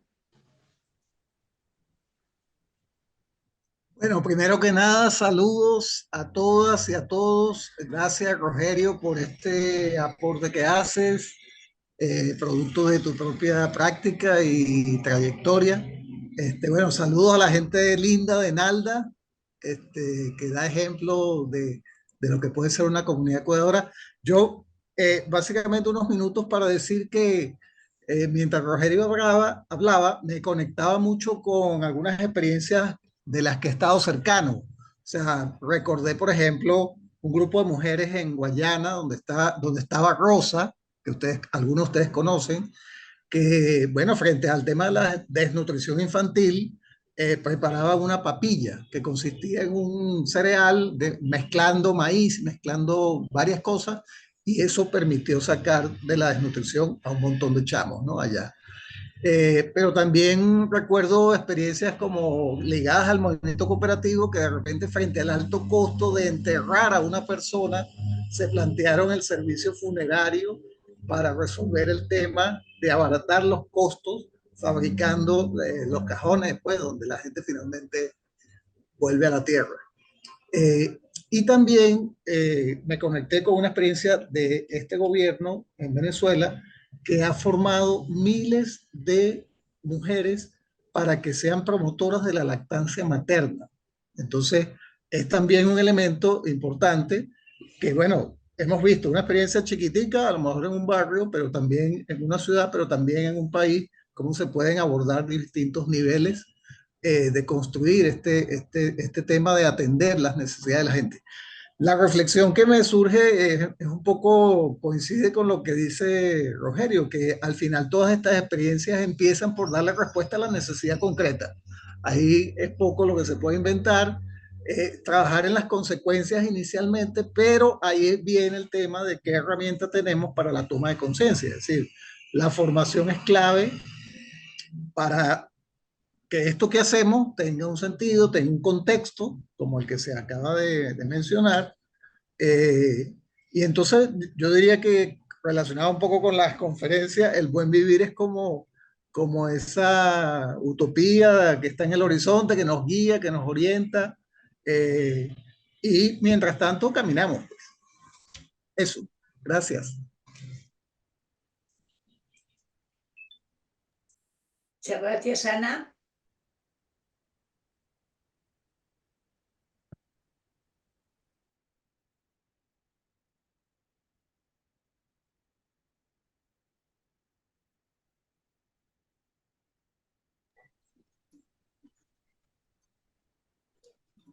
Perdona, Ana, no se te escucha. Espera. Tiene el micro. No me he dado cuenta. Ahora sí. Que eso, que tengo una pregunta para Rogelio que me ha surgido un poco pues de escucharte y de luego del debate este que hemos tenido. Entonces, sí que es verdad que al final que la realidad de todo el mundo la generamos en base a nuestras experiencias, entonces es lógico que las experiencias de determinadas personas que sobre todo están en los cargos de poder, como puede ser pues en la ONU, generen una realidad para la cual tienen el poder de poder actuar que no es la realidad de esos pueblos, que no es la realidad de los sitios a los que va dirigido luego toda esa macroayuda. Entonces, claro, ahí surge un término que me parece como súper importante, que es el asistencialismo, que ya sea con la intención de ayudar desde la mejor intención del mundo hasta la de no cambiar las cosas, termina generando vale, yo te ayudo, pero no erradico el problema, no lucho contra el problema, ¿no? Entonces, de ahí surge la pregunta que te quería hacer de cuando habéis estado en determinadas actuaciones o colectivos, ¿cómo habéis conseguido no caer en este asistencialismo de te doy comida pero no erradico el hambre, te doy hogar pero no erradico que no puedas acceder a una vivienda? En fin, o sea, ¿cómo no llegas hasta al núcleo generador de esos problemas más superficiales y entonces no cambias las cosas, sino que hasta en cierto punto las puedes mantener. O sea, ¿cómo tú con la trayectoria que has hecho, que tienes, cómo habéis conseguido no caer en ese asistencialismo? Dejamos hablar a Albeiro, que está pidiendo la palabra, y ya la última palabra, ¿vale, cariños? Y ya Rogelio os contesta a todos a la vez. Albeiro, adelante. ¿Nos oyes? Bueno, pues sigue Rogelio, no nos oye ahora. No, sí, buenas tardes Ah, perdón. desde Colombia. No, pues quería saludarlos. Yo dirijo una red de trabajo por el campo, el medio ambiente y el bioturismo, y creo que el buen vivir está en eso, en lograr que el turismo y el viaje en un marco de bienestar colectivo beneficie a las comunidades y se haga un intercambio vivencial. Entonces, quería invitarlos aquí al Eje Cafetero en Colombia y cómo podemos integrar esas experiencias y esas vivencias. El compañero Rogerio nos ha acompañado en diferentes momentos, dándonos conferencias sobre el trabajo que él ha hecho allí en Brasil. Entonces, la idea es de integrar soluciones desde la sociedad civil emergente, no tradicional ni gremialista, para buscar las soluciones que, lógico, los gobiernos no las van a dar. Ese es el saludo que quería darles. Un abrazo solidario, campesino, ambiental, bioturístico y ancestral desde el Eje Cafetero. Un abrazo y bienvenido. Gracias. Bueno, un poco para, si es el caso, cerrar o algo por el estilo. Lo de Ana me parece siempre la pregunta inquietante, ¿no? ¿Hasta qué punto somos, digamos, o tontos útiles, ayudando, haciendo cosas? Y dice, está bien, está lavando cerdo, como se dice por ahí en el dicho popular, ¿no? O sea, haciendo un trabajo que parece jugar hielo, ¿no? Y no resulta en nada. Pero a mi juicio hay dos criterios que van marcando este proceso, tanto esto como la Agenda 2030, como decía Fabiola, ¿no? Primero, hacer lo que es posible. Creo que el tema sería pretencioso demasiado que nosotros nos consideráramos los que van a resolver el problema, de quien quiera que sea, del vecino, de la vecina, de la comunidad donde estoy, no vamos a resolver nada. O sea, la concepción, la humildad histórica, es decir, hago mi parcela, hago lo que yo pueda, hago lo mejor que pueda, no lo posible, sino lo mejor que puedo hacer. Porque si no haces esto, la mediocridad te agarra. Entonces, esto para mí es una posición. Cuando proponemos, por ejemplo, grupos, comunidades cuidadoras, no hay fórmula. La fórmula es conforme pueda yo en el ambiente que estoy y con la responsabilidad de que estoy, con la capacidad que tenga. Y entonces, digo esto porque es algo que lo he repetido muchas veces. En la militancia social tenemos una realidad, y es la pregunta que quería terminar, que la tenía aquí como planteo, pero la dejé a propósito al final. Y es la pregunta, ¿quién cuida de los cuidadores? Las cuidadoras. O sea, no es algo que nosotros, los que nos consideramos cuidadores, ahora sí somos los militantes, los militontos que vamos a resolver lo demás. No, es el tema de cuidarnos mutuamente. O sea, no es algo de aquí para allá, es algo de interactuación. Vuelvo a Paulo Freire. Es una vía que va y viene, no es yo enseño a ti, yo te ayudo a ti. No, el ayudar es mutuo. Si no lo vemos así, éticamente estamos comprometidos. Bueno, que el trabajo que yo tengo y a mí me contrataran en una ONG para hacer eso, bueno, haga lo mejor que puedas. Vale, listo. total, no vamos a salir vivo de esto. A eso voy. O sea, porque estamos llenos de gente, de líderes angustiados, ocupados demasiado y angustiados. No digo que, no, que las cosas son fáciles, lo llevemos sabroso y todo es fiesta. No, no, no, no, no. La vida no es todo esto, fiesta. La vida tiene sus desafíos. Pero nos cabe a cada uno y cada una tomar esta tarea como una tarea de humanos para humanos, pero también de humanos para el contexto, para el animal, vegetal, microsistémico, macrosistémico y lo que sea. Por lo tanto, no hay dicotomía, Fabiola, entre lo chico en la comunidad y lo macro de análisis. Lo que digo que yo, en nuestro actuar, en el colletero, como están ahí la tienda, al actuar ahí estoy cambiando la macroeconomía. Por supuesto, bueno, con mi granito de arena, con lo que hago. Pero si lo llevo con angustia, hay un dicho que a mí me gusta, que dice, si no estás bien, no ayudas a nada. Tiene que estar bien, tranquilo. No, hago esto porque esto es lo posible. Y lo demás, bueno, que vengan los otros. Esto vale también para una afirmación que se hizo ahí, que creo que fue Fabiola también, sobre el tema de las nuevas generaciones.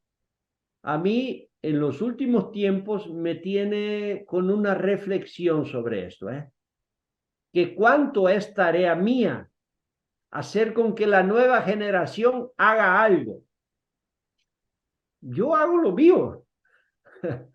Bueno, y el reemplazo, no sé si hay que reemplazar, porque los jóvenes hoy no se van a enganchar en nuestras fórmulas organizativas tradicionales, se van a enganchar en otro tipo de dinamismo. Ojalá nuestro ejemplo y nuestra provocación haga con que ellos hagan mejores organizaciones que la que hemos sacado adelante nosotros.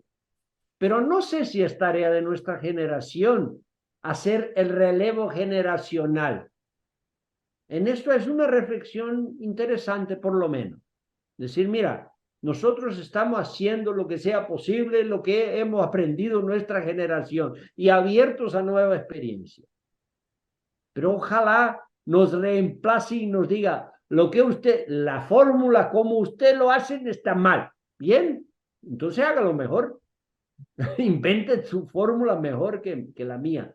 Es una reflexión que a mí me llama la atención, que a veces queremos un conductismo de la nueva generación para que se enganche en el modelo que nosotros hemos creado. Albeiro llama la atención ahora, dice. No, queremos organizaciones así, no esta gremial y no la otra, no la otra. No sé, las gremiales cumplieron su papel histórico y tal vez tengan años que cumplir todavía su papel histórico. Pero quizás algunas organizaciones con otro dinamismo, con otra metodología, sean esenciales, creadas, nuevas. La economía solidaria hemos vivido eso. Estábamos acostumbrados a un proceso, así se crea una cooperativa, así son las cosas, así son las cosas. Todo este nuevo movimiento de la economía solidaria nos muestra un dinamismo distinto, que mandan a la miércoles algunas estructuras organizacionales tradicionales y crean un dinamismo en red distinto, que mucha gente resiste. Bueno, pero es el movimiento que yo creo que es evoluir, es mejorar la cosa. Y entonces yo no lo veo como oposición ni nada, sino como algo que hay que ir mejorándolo. La relación, por ejemplo, de las ONGs en los procesos de ayudas, de tirar proyectos del primer al tercer mundo o del primer al primer de las comunidades, quizás hay que revisarlas, porque estas ONGs no siempre son tan inocentes como dicen que son. Por lo menos por aquí es nuestra visión. Entonces, ¿a qué quería llamarles ustedes? Cuando nos preguntamos quién cuida de los cuidadores, es una pregunta que nos provoca decir, o nos cuidamos entre todos o nos estrellamos todos o estamos mal todos. En ese sentido, creo que no es algo de aquí para ahí ni de ahí para acá, sino ese intercambio permanente. Yo creo que si cambiamos un poco el chip de hacer para los demás, ¿no? Para el hacer con los demás, o que todos hagamos todo entre todos. Y esto es el concepto de comunidad cuidadora, si me permiten intentar dar un concepto. No es que yo hago para los otros, pobrecitos que necesitan de mi ayuda. No, yo lo hago con los otros, como parte de una comunidad. Y entonces yo no soy el que ayuda al otro. Al ayudar al otro soy uno que estoy siendo cuidado por el otro también. Es una cuestión que nuestro chip en la cabeza nos concibamos como tal. O sea, en cada acción que hacemos, en cada intervención con los demás, tenemos una retroalimentación para nosotros mismos. Ah, bueno, quizás yo ayudo financieramente en la cobija y recibo en el cariño. Quizás yo ayudo en la cobija y recibo en comida. ¿Me explico? En ese sentido, el intercambio en las 3C o las 3A, si ustedes quieren, prefieren, ¿no? O sea, la cobija, la comida y el cariño, ¿no? Las 3 dimensiones básicas del buen vivir. Así que si podemos mejorar un poquito para que este intercambio se produzca, estaremos produciendo comunidades cuidadoras. ¿Vale? Me parece un poco una conclusión, si me permiten. ¿Ah? Y Muy muchas bien, gracias con tu por esta conclusión. oportunidad. Gracias. Muy bien, con tu conclusión coincidimos absolutamente en lo del alimento, cobijo y afecto, que siempre volvemos ahí, ¿no? Y también os queríamos decir, bueno, que nosotras sí que estamos en la práctica y estamos en una práctica que llevamos todos estos años haciendo y que ahora, digamos, la queremos poner en común con otra gente, que aunque es una experiencia local, pues queremos abrirla de lo local a lo global y que nace como una iniciativa para la lucha contra la despoblación, que es uno de los problemas que tenemos nosotros aquí y que no es general, es nuestro. Entonces lo queremos compartir con los otros pueblos, con las otras asociaciones, con las otras cooperativas, los otros grupos que hay cerca y ver qué posibilidades nos da. Esta práctica no siempre está exenta de controversia, ¿no? Porque nuestra propia práctica muchos días, pues porque llegamos al tope de que ya no podemos más, de que no se responde donde se espera, por las expectativas, por tantas cosas que podríamos hablar otro día, rompemos toda nuestra forma organizativa, ¿no? La autogestión. Pero claro, cuando enfrente a lo mejor no encuentras la autogestión, pues tenemos muchas dificultades. Todo eso ya lo hablamos entre todos nosotros 1000 veces y si algún día habría que compartirlo también, si nuestras prácticas son autogestionarias, si son autogestionarias aun cuando tienen dificultades. Y por supuesto, vamos a partir de que nosotros trabajamos en las prácticas por necesidades concretas, ¿no? Nosotras nos enfrentamos a necesidades concretas y desde ahí, desde el núcleo generador, empezamos cualquiera de las experiencias, que luego en nuestro caso las hemos ido sumando. Pero que, por ejemplo, cuando el COVID nos resultó muy útil el tener estos grupos que se constituían en red ciudadana cuidadora, ¿no? Y que nos permitían llegar a todas las casas, pues prácticamente en el tercer día. O sea, no fuimos el primer día, pero realmente como al tercer día teníamos un poco esa estructura de poder llegar a todo el mundo, ver todas las necesidades y unos días llegar a esas personas y otros días llegar a otras, porque aquello nos atañía a todos, ¿no? Bueno, pues con todo esto os agradecemos muchísimo que hayáis estado aquí. Hoy sí que ha sido de 2 horas y os lo agradecemos muchísimo porque aún creo que hay cuerda para rato y agradecerte, Rogerio, lo bien que nos has abierto todo el debate y que podamos seguir hablando de ello en los otros espacios en los que coincidimos. Muchísimas gracias.